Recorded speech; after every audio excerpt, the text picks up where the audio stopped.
हिमालय की ऊंची पहाड़ियों के बीच बसा एक घना जंगल, जहां सूरज की किरणें मुश्किल से पहुंच पाती थीं। यहाँ बर्फ से ढके देवदार के पेड़ों के बीच एक छोटा सा गांव था, जिसे लोग श्वेतगिरी के नाम से जानते थे।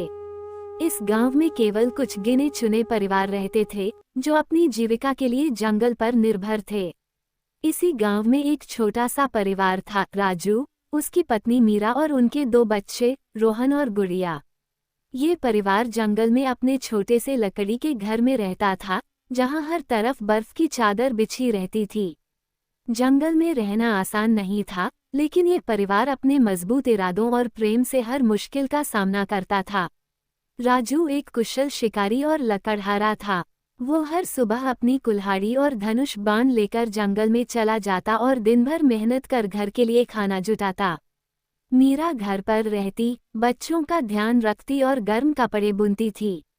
श्वेतगिरी का जीवन कठिन था। ठंड इतनी अधिक थी कि कई बार रातों को आग जलाने के बावजूद घर के अंदर भी जमा देने वाली ठंड महसूस होती थी। जंगल में जंगली जानवरों का भी खतरा था। कभी कभी भेड़िए और बर्फीले भालू गांव के पास आ जाते, जिससे गांव वालों को हर समय सतर्क रहना पड़ता था। रोहन और गुड़िया को जंगल से बहुत लगाव था। वे अक्सर अपने पिता से जंगल के बारे में कहानियां सुनते और खुद भी जंगल में घूमने के लिए उत्सुक रहते। लेकिन जंगल के भीतर कई रहस्य छिपे थे। गांव के बुजुर्ग अक्सर कहते थे कि जंगल के सबसे गहरे हिस्से में एक रहस्यमय झील है, जहां जादुई शक्तियां बसती हैं। लोग कहते थे कि जिसने भी उस झील को देखा, वह बदल गया। कुछ लोग वापस ही नहीं लौटे। एक दिन जब राजू शिकार के लिए जंगल गया, तो बहुत देर तक वापस नहीं आया। मीरा परेशान हो गई। रोहन और गुड़िया भी चिंतित थे।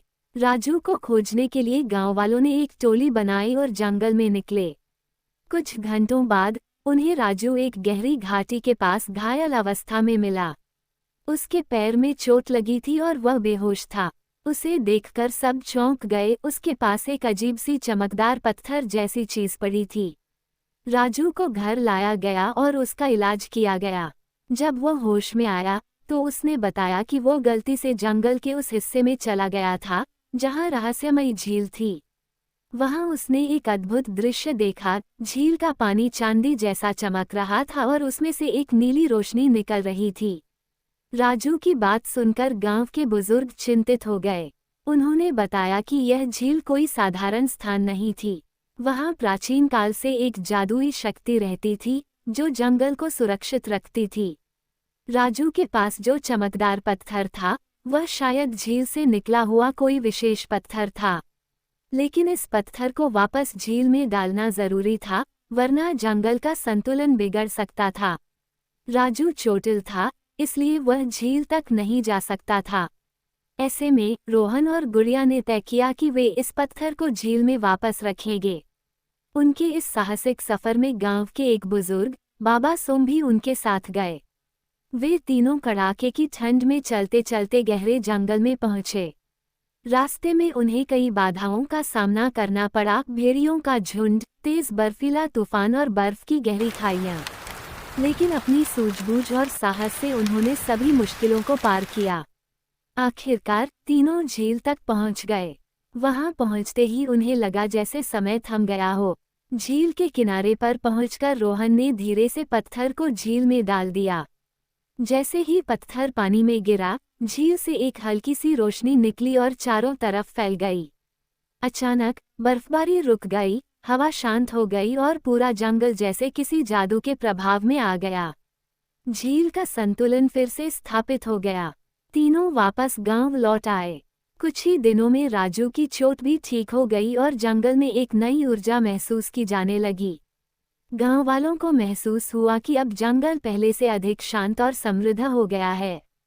जंगली जानवर अब गांव के करीब नहीं आते थे।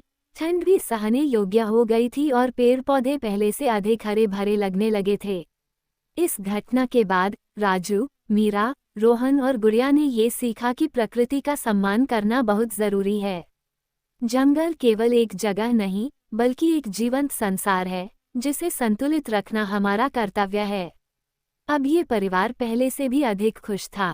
ठंड और कठिनाइयों के बावजूद उन्होंने मिलकर हर मुश्किल का सामना किया और साबित कर दिया कि एकता, साहस और प्रेम से हर समस्या का समाधान निकाला जा सकता है।